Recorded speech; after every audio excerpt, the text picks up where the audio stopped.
UFC Vegas 94. We are back at the Apex with 12 fights. This is not the card that we're getting next week for UFC 304, but it's still fights. I'm never going to complain, and it's another opportunity to make some money. So that's what we're going to try to do here.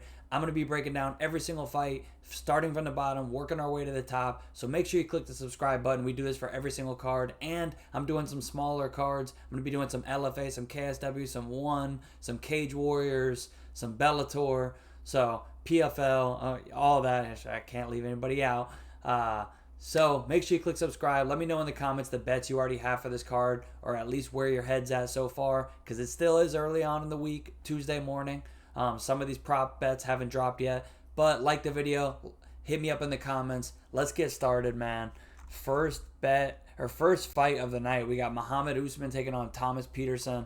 It's kind of a lower level heavyweight fight. Obviously, Kamaru Usman's brother, but is he quite Kamaru? We haven't seen that yet. Both guys coming off losses. Thomas Peterson actually, I won't say hype, but people were he was a decent favorite over Jamal Pogues. Obviously lost that fight when he can't get his grappling going.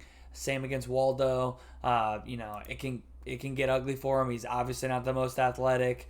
He's big, but he's not quick. He's not very powerful. He's not a great striker. And Usman, while he might not have a ton of knockouts, he's been later on in his career going to some decisions, but obviously he's a big, powerful guy, explosive guy, and he's not going to be easy for Peterson to take down. You got to think Usman's getting some wet wrestling work in, and he's obviously a huge athletic guy. So I do think Usman should be the favorite. I don't think I'm looking to bet this fight. I don't know. If you got dead even money on Usman, maybe I would take it. But overall, man, it's a stay away fight for me. Let's warm up.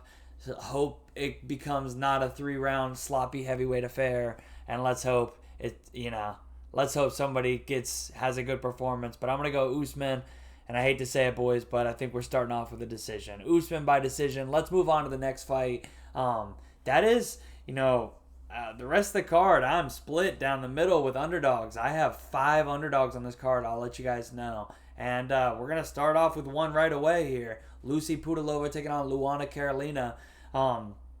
It's a pretty closely lined fight. Pudilova, slight dog. And, when I first looked into the fight, I thought, okay, that makes a little bit of sense. And then I realized this fight's at 135. I don't know why, it didn't jump out of the page to me in the beginning, and I hadn't heard anybody talk about it.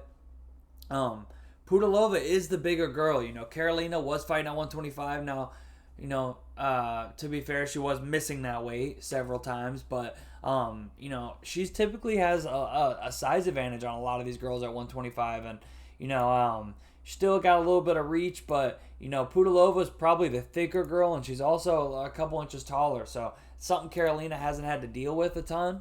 I do think she's probably the more technical striker, but, Pudilova can make things a little dirty, get in the clinch, likes to throw knees and elbows in the clinch. Not a great wrestler, but, if she can get on top of Carolina, we've seen that be an issue for Carolina. I think this is going to be a close fight. Not one I'm running to place my hard-earned money on, but it looks like wow, did Pudilova start as the favorite?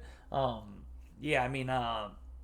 knew right away I wasn't going to be looking to play this, but I do believe Carolina is the favorite now, slight favorite. Let's open it up and just double check. Carolina minus 120.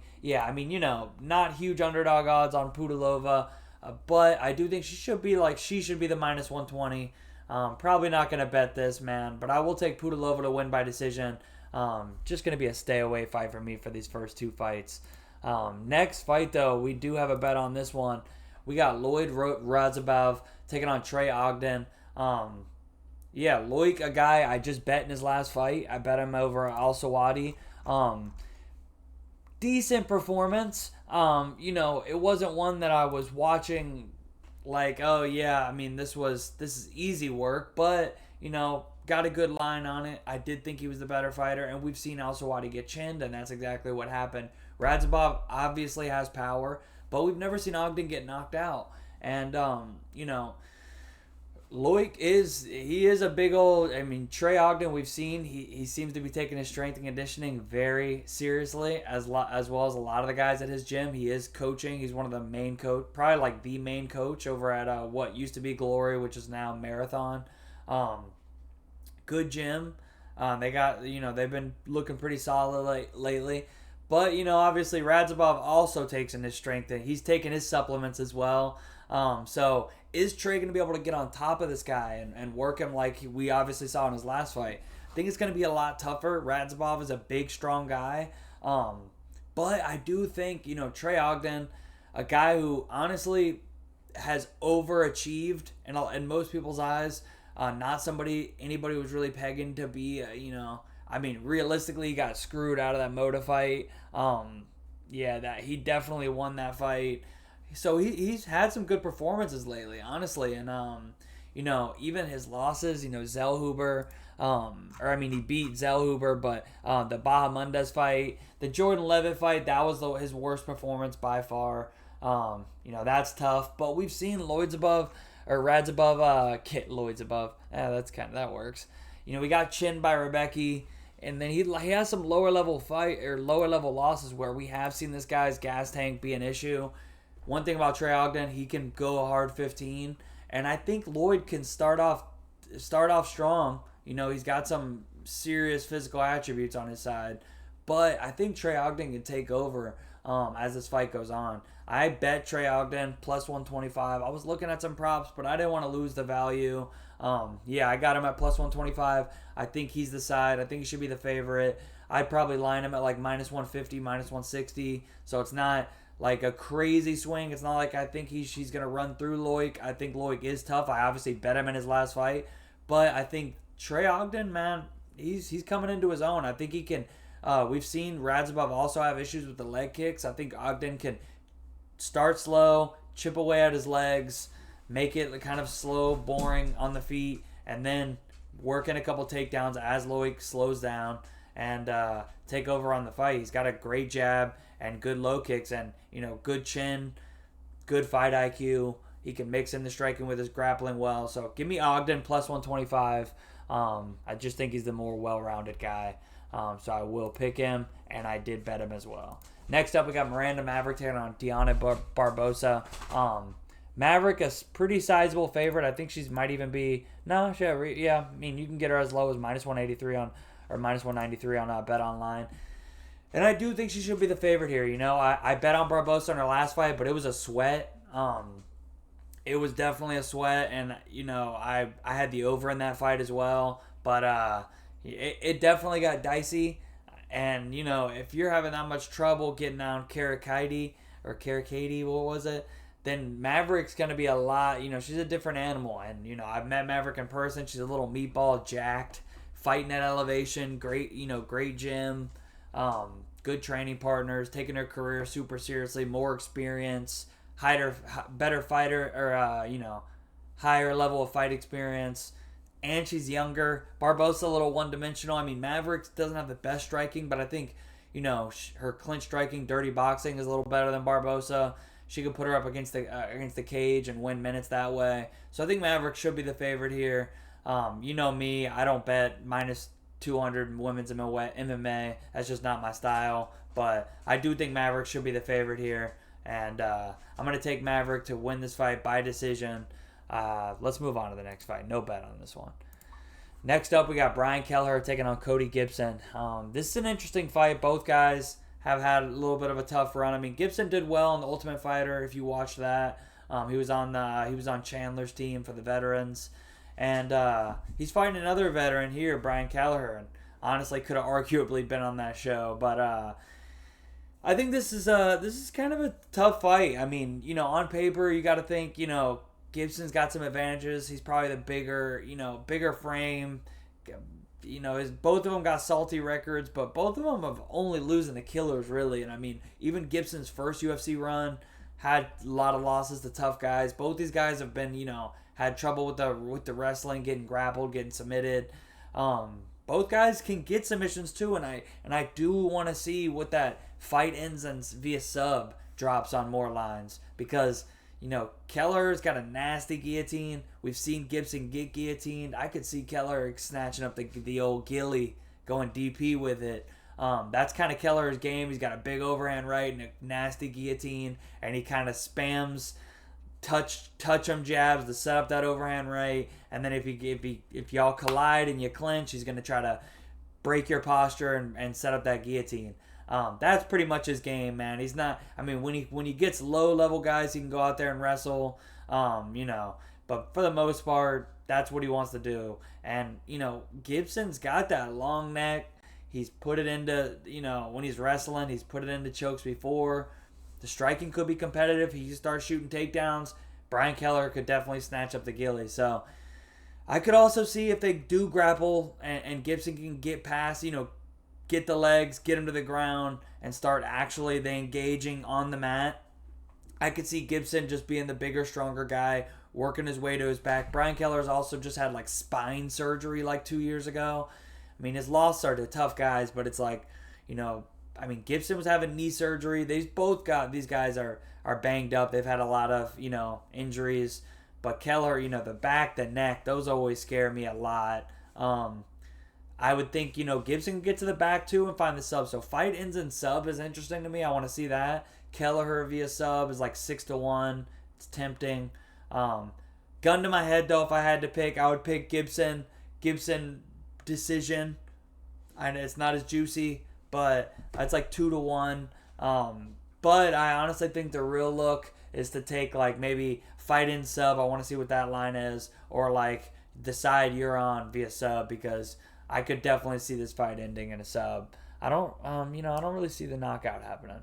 But give me Gibson. I'll take him via decision. We move on to the next fight. We got Haider Emil taking on Jung Young Lee. This is an interesting fight. Hard to have a really strong take on either side, in my opinion.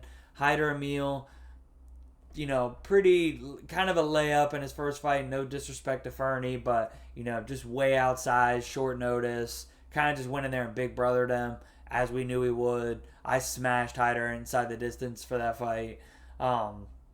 Not that I'm some huge Haider guy, but he is dangerous and he goes for the kill, and I just knew Fernie was outmatched there. But this is a tougher fight here, man. And I bet Lee against Builder, and he put a beating on him. I just played him on the money line. So I've believed in both these guys. I mean, obviously the Emil, that was more of a layup. The Builder fight at the time, that line, I think he was a small favorite, moderate favorite, minus 150 or somewhere along those lines. But this is a tougher fight in my opinion. I do think and the line doesn't indicate that. It's just that Lee had a really good performance. I guess people are looking on paper, but I was surprised to see the line as wide because 9-0. Obviously I figured out. I feel like pre-COVID, Emil, this would be even money because people would be like, no, 9-0, and they wouldn't look into the Fernie fight. It was a little bit of a layup.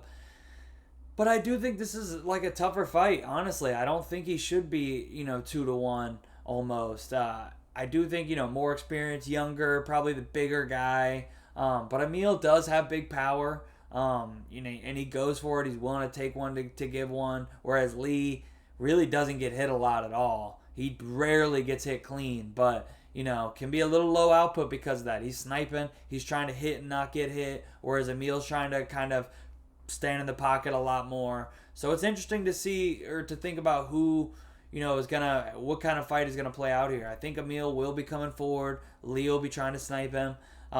So, Emil could win rounds like that if he can keep that pace going for 3 rounds and not obviously get sniped. But I do think Lee should be the favorite. I think he's the more technical striker. I don't think these two are going to grapple a ton. I just don't really see that. I think it's going to play out on the feet for as long as it lasts. Pretty interesting. I think this fight could go a lot of ways, but, I'm going to say Lee can clip the chin. I could see Emil lasting. He seems pretty durable, but I'm going to say Lee clips the chin, knocks him out. He definitely, he made some weird decisions. You know what? Honestly, on second thought, that really, as I had Lee, but he was really almost overly cautious in that Builder fight, which really does make me skeptical. Man, yeah, I'm gonna say decision, man. I've been on the fence as far as KO or decision, And I remember in that Builder fight, man, he could. I like when you're not overly you're patient, but you don't want to be cautious. Like he had Builder hurt and pretty much done like 3 times, and he was like letting him work back into the fight. And a guy like Emil, he'll just take that. He'll keep coming. I think Builder got a little bit broke. Not saying he's not tough, but he was pretty broke by the end. Give me Jung Young Lee by decision. We move on to the next fight. We got Duo Choi, and I do have a bet on this fight as well. He is going to be taking on Bill Algeo. This is an interesting fight, man. Duo Choi, decent performance in his last fight. Had I guess at the time people were like, Kyle Nelson, who's who? But like, Kyle Nelson, guy who just technically knocked out Bill Algeo. It was a little bit of a short notice. Early stoppage, short notice stoppage. But the draw with him has aged decent. Kyle Nelson's been looking pretty decent lately. It's just the inactivity is a little sketchy. And, Algeo, on the other hand, you could argue being too active, Early stoppage or not, he still took damage and he was definitely concussed.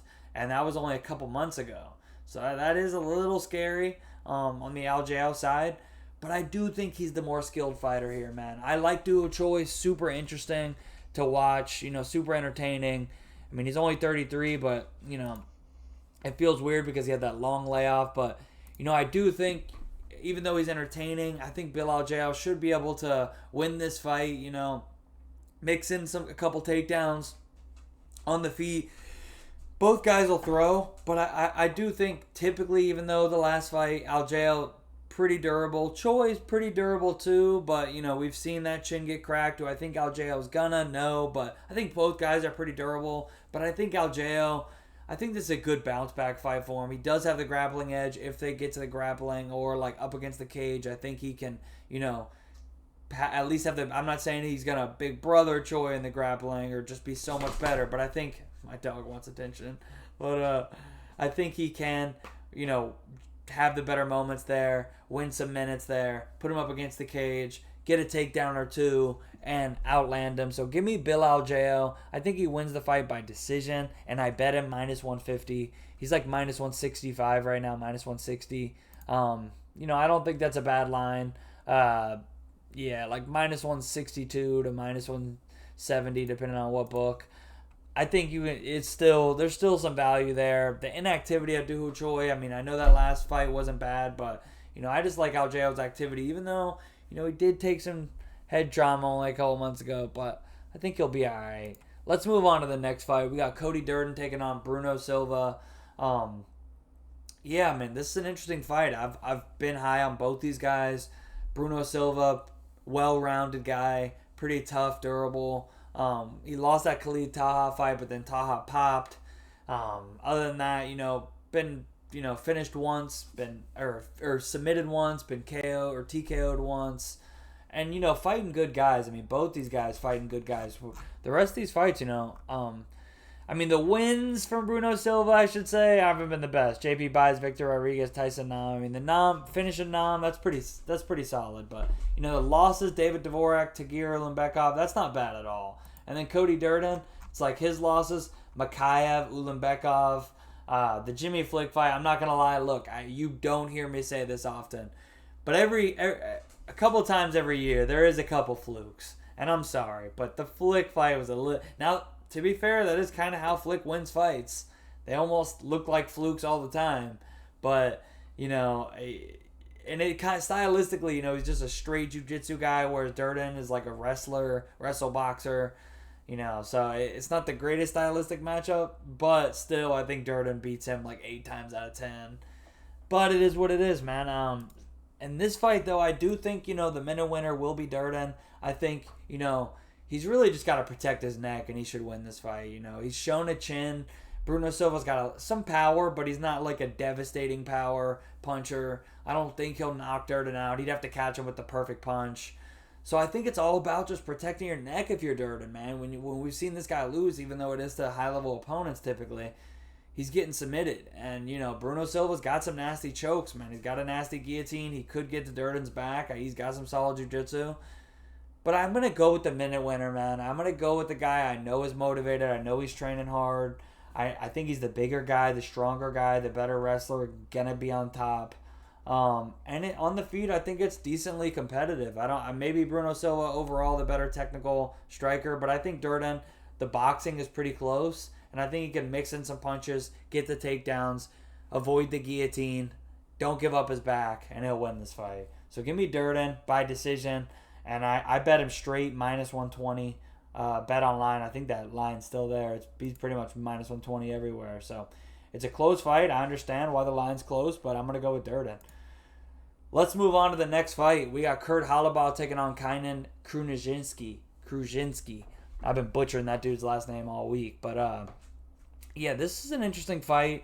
It kind of reminds me like another fight you would see on The Ultimate Fighter, man. This is like the prospect Kainan, who's be on Connor's team, versus the veteran Kurt Holobaugh. But I think this is a better matchup than that last fight, man. I think Kurt Holobaugh, his problem is, he doesn't have the best wrestling, but he's got nasty jiu-jitsu, and he's got heavy hands, good, solid striking. Kanan's got solid striking as well, but I do think Kurt's the more dangerous guy on the feet. On the mat, both guys are submission threats for sure, but I like the experience of Kurt, man. I do like the experience of Kurt. Neither guy are great wrestlers, so I don't really see someone like destroying, just overwhelming somebody on the mat easily. I think the jiu-jitsu or the wrestling could be competitive if it goes to the mat. I think both guys are live for a submission, but I really think I could see Kurt being the one to win the grappling exchanges, as long as he can just not not get wrestled. I do think if Kainan wins, it's probably by decision, even though he never goes to decisions. He's a finisher, but I don't see him finishing Kurt. I really don't. Kurt's experience, I think he's gonna shine. This seriously reminds me of those Ultimate Fighter fights that he had. I think Kurt's experience is gonna shine. I think he should be a slight favorite, but my way of taking him, because it was like dead even money, or he's like slight favorite, like slight underdog, like plus 105. I got plus 120 inside the distance only. I don't see Kurt winning the decision. He's not a good minute winner. I could see this being one of those fights where, just like I said last week, where I took Bonfim by decision and I bet the over, and people were like, "What? Bonfim's never won a decision. He's never even been a decision," and he won by decision. I think almost exact same scenario, man, where Kurt's tough, and Kainan just not only took a loss, but got finished. This is going to be one where he's going to want to take his time more. He could definitely end up winning by decision, but if there's a finish, I think Kurt catches him in a sub or clips him on the feet. Neither guy are great wrestlers. Maybe they just strike, and I think Kurt has the heavier hands. I think this stylistically is a decent matchup for him. So I'm going to take Kurt. He's like my fourth underdog or something. Third at least. I'm going to take Kurt. I'm going to take him by knockout. I'm going to take Kurt by knockout, but I bet him inside the distance only plus 120. Let's move on to the next fight. We got Steve Garcia taking on Sung Woo Choi. This is a pretty tough fight, man, honestly. Sung Woo Choi's been on a little bit of a tough run, but solid striking. Both guys solid striking. I think Steve Garcia, might not be as technical, but he's powerful, man. He's been knocking dudes out. He's been on a good run. Three wins, 3 finishes. He's dangerous. He can be clipped, though. I think Steve Garcia, his jiu-jitsu's not great, and his striking defense isn't great. But, he's got heart. He's got toughness. People used to say he's got a bad chin. I don't think he's got a bad chin. I've been saying that. I just think he's hittable. People always get the two confused. No, he's hittable. But, I've seen this dude eat some shots, and I definitely can say he's tough, and, he'll weather the storm. Because, look at Charlie Ontiveros, had him out like 3 times, but he weathered the storm, finished him. And, Steve Garcia's a dog, man. He's going to bring that dog fight. And I do think, that could be tough for someone like Choi, who wants to keep it a little more technical. And I do think, he could catch Steve Garcia coming in. We've seen that happen a lot to Steve Garcia. But since I don't think Choi's, I don't see much grappling in this fight. I think Steve Garcia's going to be coming forward with punches. Choi's going to be trying to catch him coming in. Someone's probably going to get knocked out. I'm going to say Steve Garcia gets the knockout, man. I think he's on a streak right now. He's got momentum. I think Choi's there to be hit. he could snipe Steve Garcia, but I really do see someone getting clipped and knocked out. But give me Steve Garcia to find the chin of Choi and win it by knockout. I haven't bet it. He's like minus 145. Not somebody I really want to typically lay chalk on, but it is kind of tempting because I do think he wins the fight. I'll pick Steve Garcia, Steve by knockout. One of the I got a lot of dogs, but not that one. We move on to the co-main event. We got Brad Tavares taking on Jung Yoon Park, the Iron Turtle, a fan favorite. Coming off a loss, but he's done some good work in the UFC. The Muniz fight, he got absolutely wrestled pillar to post. Still decently competitive, and a lot of people actually thought he won the fight because Muniz couldn't do anything with the takedowns. But he got taken down like 10 times. It might have been like 12. Brad Tavares. Typically, people are trying to take him down, but they can't. Tavares, one thing about him, man, you could say, he's washed, even though he's only 36. He is old in fight years, but his takedown defense is still there, man. It's like 80%, and that's with a huge amount of fights. Dude's been fighting not only in the UFC for a long time, but against high-level ranked guys. And he's fought some good wrestlers, and they've struggled to take him down. And Park, he's somebody who when he wins, he typically is taking you down 3, 4, 5 times. So, if he can't take him down, this is going to be a close competitive fight. And Brad Tavares, I know, I've actually been a big Park guy. I've bet Park a lot along his way. I feel like all of his fights, I bet him. I didn't bet him against, I might have actually bet him against Muniz. I can't remember. But I know I actually think I did have him on the money line against Muniz. I bet him against Duraev. I bet him against Talulin. I bet him against Joseph Holmes. I bet him against Eric Anders. I bet him against Gregory Rodriguez. I don't remember if I bet him against Tafon, but I bet him against John Phillips. So I'm like at least 5-2 betting this dude's fights. And I don't remember beyond that. It's been a while. This dude's he's had a good amount of fights, and not all those have either been money line or by decision, and he's typically cashing. Brad Tavares though, I really I don't want to get in front of somebody like Jung Yoon Park, who's been a big winner for me and somebody I've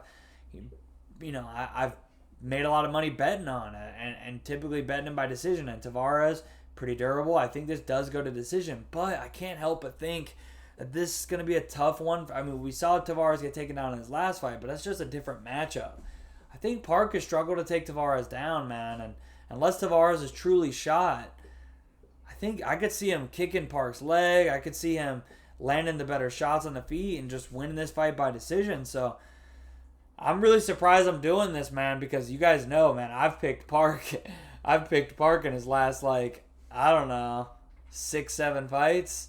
But I think for the first time, I'm picking against him. I'm gonna pick Brad Tavares. Maybe I'm gonna, maybe I'm should be trusting, somebody like Park who's been good to me. But I'm gonna go Brad Tavares. I'm gonna take him, as I just have this feeling that he stuffs the takedowns.